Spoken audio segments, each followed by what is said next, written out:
अंधाऱ्या रात्रीत बापाचं काळीज चिरत जातं पण त्याचा आवाज होत नाही.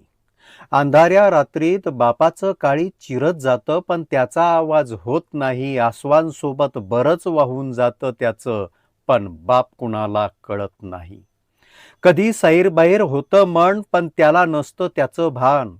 कधी सैरभैर होतं मन पण त्याला नसतं त्याचं भान. स्वप्नांच्या बाजारात मग त्याला पळायलाही कमी पडतं रान.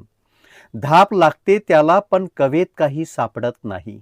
धाप लागते त्याला पण कवेत काही सापडत नाही. काळ्या मातीतला घाम त्याचा पण मातीलाच उमगत नाही.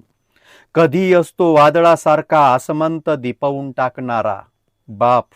कधी असतो वादळासारखा आसमंत दिपवून टाकणारा. कधी असतो मृदू मुलायम नितळ वाहणाऱ्या झऱ्यासारखा.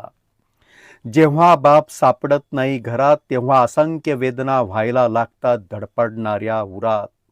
जेव्हा बाप सापडत नाही घरात तेव्हा असंख्य वेदना व्हायला लागतात धडपडणाऱ्या उरात. म्हणून बाप असतो जमिनीला आलेला वापसा. म्हणून बाप असतो जमिनीला आलेला वापसा. अंकुरणाऱ्या पिलांना मग तो कळत नाही फारसा. अंकुरणाऱ्या पिलांना मग तो कळत नाही फारसा. नमस्कार.